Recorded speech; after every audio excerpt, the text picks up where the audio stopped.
Давай поговорим о допамине. Люди называют его химией желаний и пристрастий. Но что же это? И вот как это работает. С эволюционной точки зрения, ваш мозг вознаграждает вас за все, что повышает вероятность вашего выживания, путем выделения нейромедиатора под названием дофамин в вашем мозге. Это причина того, почему так чертовски приятно заниматься сексом или есть стейк. Потому что наш мозг думает, что секс равнозначен воспроизводству нашего вида, а жирный кусок мяса длительному насыщению. Давайте рассмотрим пример.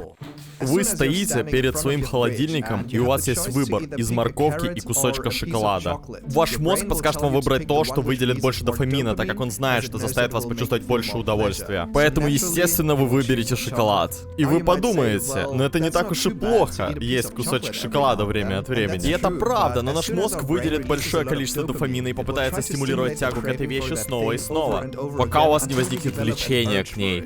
И тогда возникает зависимость, и мы не можем жить без этого. По этой причине люди страдают избыточным весом, становятся алкоголиками или наркоманами. Дело в том, что дофамин не знает, что для нас хорошо, а что нет. Он даже не знает, что есть слишком много шоколада вредно для здоровья. Все, что он видит, это потенциал удовольствия, без какого-либо контекста. И по этой причине наркоманы готовы позволить всей своей жизни рухнуть, только чтобы получить этот единственный удар дофамина снова и снова. Ужасающая реальность заключается в том, что почти каждая компания в нашем современном обществе эксплуатирует эту глубоко укоренившуюся систему вознаграждения, продвигая ее. Миллионы экспертов специально разрабатывают свои продукты интернет-платформы, чтобы высвободить как можно больше дофамина, чтобы заставить вас возвращаться снова и снова. Вот почему платформы социальных сетей переходят от хронологической ленты на ленту, основанную на алгоритмах. И именно поэтому в видеоиграх есть уровни и системы рейтингов, чтобы мы возвращались. Они дают нам постоянный дофаминовый удар, когда мы перескакиваем с одного поста на другой или переходим на уровень выше. Что еще больше способствует увлечению нами социальными сетями, нездоровой пищей, порно, алкоголем, наркотиками и любыми другими источниками мгновенного удовлетворения. И это даже не требует от нас никаких усилий. Мы просто потребляем и мгновенно получаем вознаграждение мощным выбросом дофамина. В это сложно поверить, но мы живем в мире, который стимулирует наши эмоции, следуя плану по максимализированию прибыли. Научно доказано, что дофамин оказывает прямое влияние на решения, которые мы принимаем, и на наши действия в целом. Вот почему в конечном итоге дофамин управляет нами на ежедневной основе. И именно поэтому миллиарды людей бессознательно всю свою жизнь сосредоточены на потреблении, вместо того, чтобы создавать жизнь, которую они на самом деле хотят прожить. Хорошо. Итак, честно говоря, я верю, что эта проблема гораздо больше, чем мы думаем. И что каждый человек подвержен ее влиянию. И именно поэтому я хочу решить ее, проведя 7-дневную дофаминовую детоксикацию. Для того, чтобы изменить свои отношения с дофамином. И надеюсь вдохновить вас, ребята, сделать то же самое. Итак, вот правило. В течение следующих 7 дней мне не разрешается потреблять следующие вещи. Никаких социальных сетей. Я удалил все приложения для социальных сетей с моего телефона, и я не могу получить доступ на эти сайты на моем ноутбуке. Никаких цифровых развлечений. Мне нельзя смотреть телевизор или Netflix, и я не могу играть в видеоигры. Никакой нездоровой пищи. Я не могу есть любую нездоровую пищу, такой как чипсы или сладости. Что касается напитков, то я буду пить только воду, то есть никакой Кока-Колы. Никакого алкоголя и наркотиков, никакого порно и никакой музыки. Это то, что я хотел попробовать для себя, потому что я постоянно слушаю музыку, и у меня никогда не бывает ни минуты тишины. Итак, теперь, когда правила установлены, я был готов отправиться в это путешествие. Наслаждаюсь последней колой. Ха-ха, я буду скучать. Я готов и с нетерпением жду следующие пару дней. И я очень надеюсь, что увижу реальную пользу от этого. Пойдем. В отличие от других моих утренних подъемов, это было без музыки.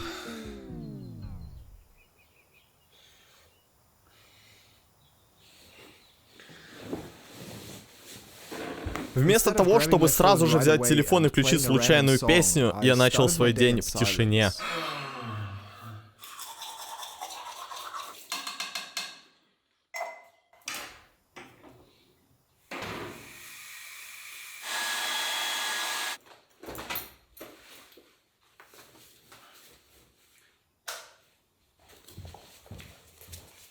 Привет.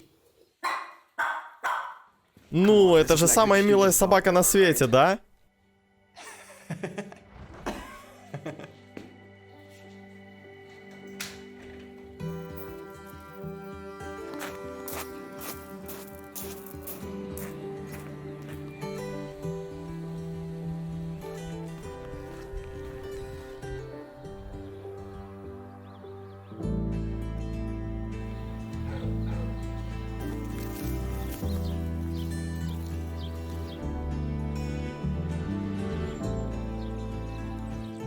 И да, я просто собираюсь прогуляться здесь. И, честно говоря, это здорово. Мне это уже нравится. Я не очень-то придерживался своего распорядка дня в течение последних 30 дней, что был здесь, на Малорке. Это всегда немного сложно, когда меняешь место жительства. Поэтому я не гулял, не выполнял никаких тренировок и все такое. Так что определенно стоит цель снова начать действовать. Когда я вернулся домой, я поздоровался с другими собаками и приготовил себе на завтрак хлопья с молоком. Вместо того, чтобы смотреть видео на ютубе во время завтрака, я практически ничего не делал. Что оказалось довольно скучно. После этого настало время работы. В течение следующих часов я просматривал сценарий для моего видео о рабочем процессе и накидывал вступление этого видео. Я довольно быстро начал входить в хороший поток, потому что мой телефон все еще на краю моей кровати. Я не видел никакой пользы в том, чтобы иметь его при себе, поскольку не мог зайти в социальные сети или послушать музыку. Поэтому я просто сосредоточился на своей работе и успел сделать много дел. После этого настало время для старого доброго испанского блюда с суэте и тортильей. Испанская еда самая лучшая. Первое, что я заметил, когда сел в машину, там была включена музыка. Я сразу же выключил ее, но это так странно. Ехать без музыки. Обычно я постоянно слушаю музыку, особенно когда еду в машине. Сегодня я не собираюсь ничего слушать. Далее я отправился в супермаркет, где я купил тонну шоколадных батончиков, чтобы снять вступление к этому видео. Как вы можете слышать, здесь звучит музыка. Я не могу с этим совершенно ничего поделать, так что это не считается. Когда я вернулся домой, я отснял все различные футажи для вступления и сцену с холодильником, которая получилась намного смешнее, чем ожидалось. Это самое-самое глупое вступление, которое я когда-либо снимал. На самом деле, шоколад я не ем. Итак, день подходит к концу, солнце уже садится за горизонт. И да, будем честны, это был успешный день. В целом, я чувствовал себя очень-очень сосредоточенным сегодня, потому что не было никаких отвлекающих факторов, которые могли бы выбить меня из колеи. Да, я успел сделать много дел, я пересмотрел сценарий и отправил его клиенту. Я снял все вступления этого видео и много дополнительных фрагментов. Я чувствовал себя супер-супер продуктивным сегодня. Вы можете задаться вопросом, зачем проводить дофаминовую детоксикацию? Дело в том, что последние 1 или 2 недели я чувствовал себя не в своей тарелке. Я просто не был сосредоточен, у меня не было никакой мотивации для создания видео. Я не хотел стоять перед камерой и был супер нерешительным. Я думал, по крайней мере, 10 раз, стоит ли мне снимать это видео или отложить его и снять позже. И тогда я подумал, хорошо, я должен избавиться от всех этих отвлекающих факторов, я должен сосредоточиться на вещах, которые я действительно хочу сделать. И дофаминовая детоксикация не означает, что вы избавитесь от всех источников дофамина. Например, мой уровень дофамина, надеюсь, останется неизменным. Но я не фокусируюсь на все внешние факторы, такие как социальные сети, алкоголь и все остальные вещи, которые просто развивают импульсивное поведение. Например, все знают, когда ты просто сидишь на унитазе и вдруг у тебя просто открыт телефон с Инстаграм, и ты думаешь, как я сюда попал? Но в этом-то и все дело. Как только мы получаем много дофамина из одного источника, то наш мозг просто перестраивается, и у нас появляется импульсивное поведение, когда мы даже не думаем об этом, но мы просто делаем это сразу автоматически, потому что наш мозг говорит нам, хорошо, я собираюсь получить много дофамина оттуда, поэтому я сделаю это. И это то, от чего я именно и хочу избавиться. Я хочу контролировать свои собственные решения, контролировать свои собственные действия. И да, поэтому я собираюсь провести детоксикацию дофамина из этих источников, чтобы посмотреть, какие преимущества мне это принесет и продолжить в долгосрочной перспективе. Солнце село, птицы все еще на месте, и у меня все еще есть пара часов сегодня, и я еще не совсем уверен, что буду делать.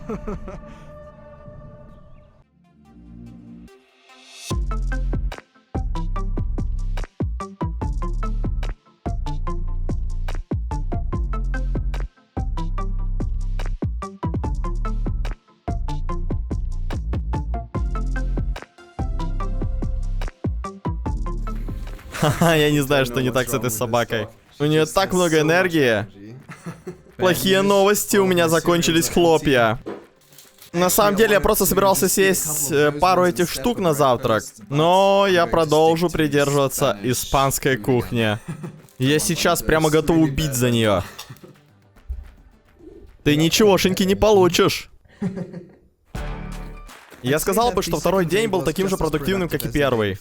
Весь день я провел за монтажом видео на YouTube, где я добился гораздо большего прогресса, чем обычно. И самое главное, что мне снова действительно понравилось заниматься монтажом. Появилось ощущение, что мотивация, которой мне не хватало последние недели, наконец-то полностью вернулась. Итак, большую часть дня я занимался монтажом видео, в котором я учился летать на квадрокоптере. Я сделал очень даже немало, и теперь собираюсь выйти и потренироваться, чтобы вернуться к своему распорядку дня и оставаться в форме.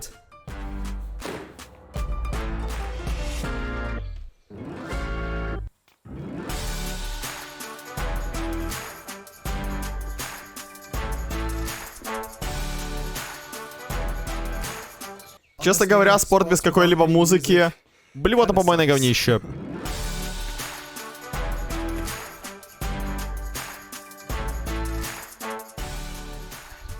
Знаете, что самое смешное с этой собачкой? То, что она как сплошной мускул, который никогда не расслабляется. Посмотри. Он просто все время напряжен. Да? Скажи.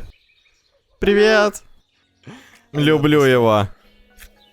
Когда дело доходит до еды, у меня есть огромное преимущество, что моя мачеха очень талантливо готовит, поэтому по вечерам у меня всегда была очень здоровая и вкусная еда. Вечером после ужина обычно до грусти скучно. И вместо того, чтобы работать еще несколько часов над своими видео, чтобы избавиться от этой скуки, я играл с животными и стал наблюдать все больше и больше закатов, что действительно помогло мне замедлиться и быть более внимательным.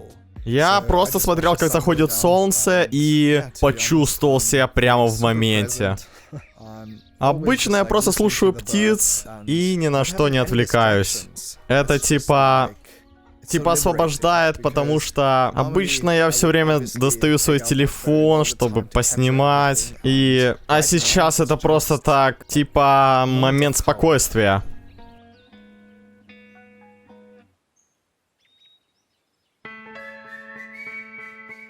Сейчас 5:40 утра. Ага. Это много раньше, чем я обычно встаю, но сегодня я собираюсь пойти на восход солнца, потому что я хочу полетать на своем квадрокоптере. Погнали!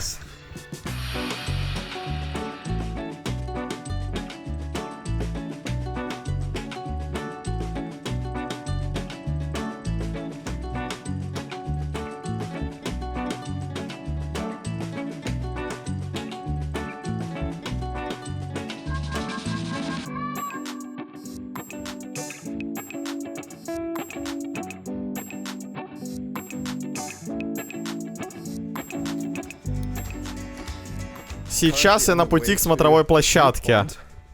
Никогда раньше здесь не был, на удивление. Надеюсь, это будет хороший восход. Посмотрите на этот обрыв. Это эпично, а? Думаю, восход через минуту мы прибыли идеально. Посмотрите. Поехали. Если честно, я всегда боролся с тем, чтобы посвящать свое время новым хобби. Я ни разу не летал на своем квадрокоптере, потому что я считал, что учеба займет слишком много времени, и у меня не будет времени на другую работу. Но поскольку я не тратил много времени на просмотр Netflix или прокручивая ленту своего телефона, я смог заменить эти токсичные занятия тем, чем я всегда хотел заниматься, например, полетами на своем квадрокоптере.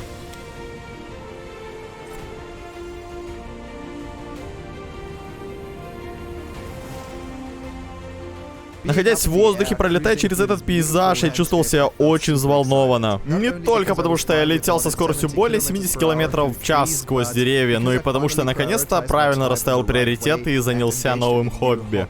Я только что закончил свой полет. Если вы смотрели мои последние видео, вы знаете, что в настоящее время я практикуюсь в освоении полетов на своем квадрокоптере. И да, пока что все хорошо идет, и я определенно делаю некоторые успехи. Удивительное место, одно из моих любимых мест в Маллорке. Здесь так много скал, деревьев и вообще всего. Да. Я не знаю, я не так часто хожу на восходы солнца, потому что мне всегда лень, но я должен сказать, это на 100% стоит того.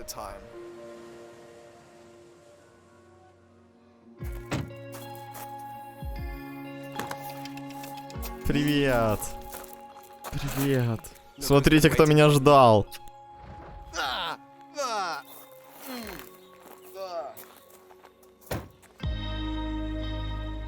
Итак, с этими источниками мгновенного удовлетворения плохо то, что вы очень легко можете стать зависимыми от них. Я определенно видел, как это происходит в моей собственной жизни со многими из них. Например, когда мне было 15 лет, я подсел на видеоигры и проводил в них по 6-7 часов в день. У меня определенно были очень нездоровые отношения с алкоголем, а также социальными сетями. И когда я понял, что все эти разные вещи не способствуют тому, к чему я хочу стремиться в своей жизни, я действительно решил сделать некоторые радикальные изменения, и вот почему я не играл ни в какие видеоигры последние 5 лет. Я вообще перестал есть вредную пищу уже около, я думаю, 2 лет. Например, я не ем сладости и просто заменяю их фруктами, что гораздо полезнее. Кроме того, я улучшил свои отношения с алкоголем, а также с социальными сетями. И особенно во времена ковида, когда ты заперт дома и тебе нечем заняться. Становится намного легче снова попасть в этот порочный круг. И я наблюдал это на собственном опыте. Например, с социальными сетями. Год назад я проводил детоксикацию социальных сетей, и, честно говоря, вспоминаю это как одни из лучших времен, которые у меня были. Потому что я чувствовал себя настолько настоящим, я чувствовал себя абсолютно живым. Все эти 30 дней без социальных сетей, и после того, как я закончил этот детокс, я решил не пользоваться социальными сетями по воскресеньям. У меня были разные правила и все такое прочее, но... В конце концов, со временем я перестал обращать на них внимание, я также вернулся к тому, чтобы проводить много времени в социальных сетях. Чем я заниматься вот совершенно не хочу. Вообще, это то, над чем я постоянно пытаюсь работать, буквально каждый день. Чтобы избавиться от этих плохих привычек и отстраниться от всех этих вещей, которые могут сделать меня зависимым в плохом смысле этого слова. Держитесь подальше от этого. Все хорошо, если вы делаете это в меру. Но как только вы начинаете делать это постоянно, у вас больше нет способности принимать собственные решения.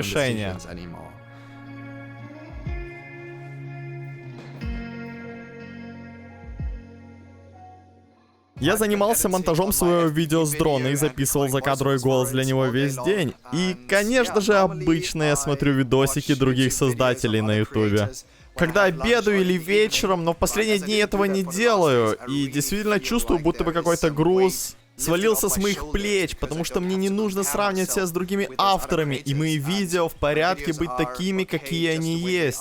Это действительно помогает мне, как бы войти в поток и двигаться вперед с моими собственными проектами, не думая слишком много о том, должны ли они быть определенным образом и все такое прочее. А еще я чувствую себя немного более творчески в данный момент, так что это вообще отлично. Думаю, на сегодня работы достаточно, мне нужно немного подвигаться, заняться спортом, и поэтому я собираюсь пойти на пробежку.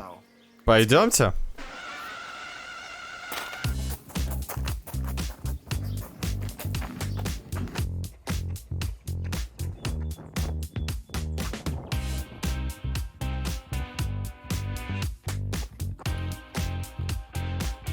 Кстати, бег без музыки мне очень нравится, потому что ты можешь гораздо лучше сосредоточиться на своем дыхании, и также ты просто воспринимаешь все, что тебя окружает, вместо того, чтобы оставаться в своем собственном мирке.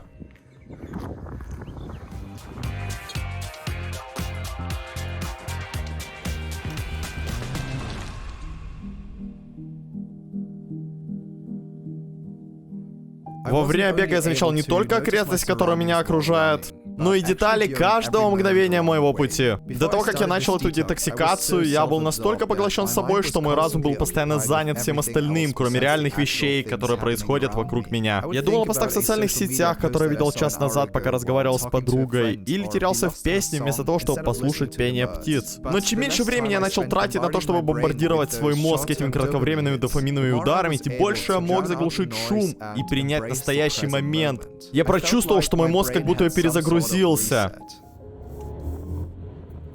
Итак, сейчас я нахожусь на пути к одному из моих любимых мест заката в этом районе. Оно называется Сан-Сальвадор. Это небольшая гора. На самом деле я еду туда просто, чтобы насладиться закатом, сделать пару снимков с дрона и... просто хорошо провести время. Вот и все.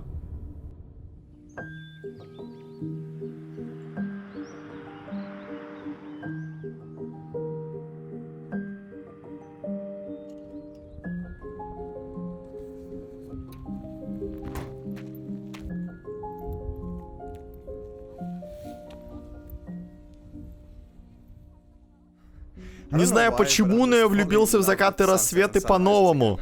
В целом, я определенно чувствую, что мой ум стал значительно яснее. Я просто не перескакиваю с одного вида деятельности на другой и даю своему мозгу время, чтобы обработать весь опыт, который я получаю. И поэтому я более уравновешен и спокоен в целом.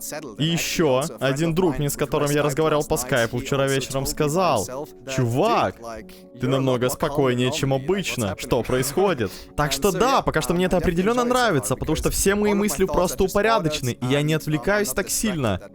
И мне кажется, что я переживаю все в 2 раза интенсивнее, чем раньше, потому что я просто нахожусь в моменте, а не постоянно сижу в телефоне. Не думаю о следующем посте или сторис в Инстаграм, и просто провожу все свое время в своей жизни, а не в чьей-то другой, что очень приятно.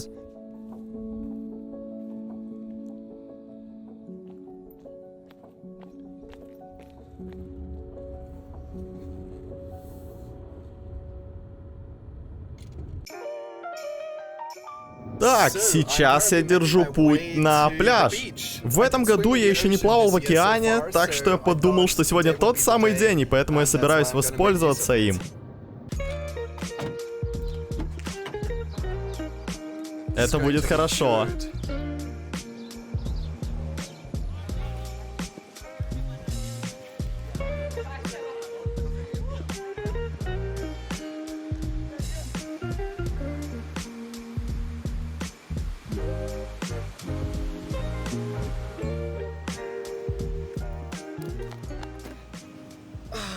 Итак, моя дофаминовая детоксикация постепенно подходит к концу. Я должен сказать, что мне очень понравились эти последние пару дней. Конечно, были некоторые соблазны, то тут, то там, и иногда я чувствовал скуку, особенно по вечерам, когда мне просто было нечем заняться. Я не мог смотреть Netflix, я не мог зайти в социальные сети, но я просто скомпенсировал это время в скайпе с друзьями, что оказалось довольно хорошей альтернативой социальным сетям, кстати. Мне кажется, что вам нужно сбежать от этого постоянного раздражителя, который мы имеем в нашем современном мире, чтобы просто отвлечься и поразмыслить над тем, где ты находишься в данный момент, чтобы просто увидеть все объективно и чтобы что-то изменить. А я чувствую, что действительно смог это сделать благодаря этим моментам скуки. А я думаю, что они просто необходимы, и что все вокруг нас прямо удерживает от этого. Так что да, мне очень понравилась эта детоксикация, и надеюсь, что смогу сохранить преимущество еще пару дней или недель. И также надеюсь, что сделаю некоторые изменения в своей жизни в целом. А сейчас единственное, что мне нужно сделать, это прыгнуть в океан. Так что я могу вынести из этих последних 7 дней? Ну, такие вещи, как нездоровая пища, алкоголь и порно, было довольно легко избежать. Другие вещи, такие как социальные сети и музыка, было для меня гораздо сложнее. Водить машину без музыки — это нахер не надо. Но от дня ко дню я замечал все больше и больше пользы от этой детоксикации. Во-первых, я смог восстановить свой распорядок дня, гуляя и занимаясь спортом.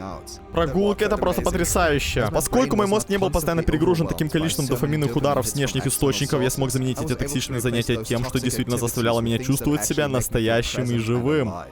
Я не знаю почему, но я просто снова влюбился в закаты и рассветы. Я смог сосредоточить все свое время на вещах, которые мне приносят удовлетворение. Например, работа над своим бизнесом, занятия спортом или изучение нового хобби. Обычно мне требовалось много мотивации для того, чтобы приступить к этим занятиям. И только время от времени они мне казались незатруднительными. 5:40 утра. Погнали. Я не только стал более продуктивным и сосредоточенным, но и в целом почувствовал, что все вокруг меня начало замедляться. Вы видите, как быстро движутся облака? Это безумие. Отсутствие всех этих отвлекающих факторов на кончиках моих пальцев позволило мне наконец-то перевести дух и очистить свой разум от всех этих стрессовых мыслей. Эти 7 дней действительно напомнили мне и показали еще раз, как много шума нас окружает каждый день. Было удивительно наблюдать, как уменьшение нашего чрезмерного потребления может улучшить многие аспекты нашей жизни и, следовательно, наше общее счастье. Я думаю, что подобная детоксикация может помочь каждому видеть, каково это жить без этого шума. И это первый шаг к тому, чтобы вернуть контроль над собственной жизнью. Так что попробуйте сами.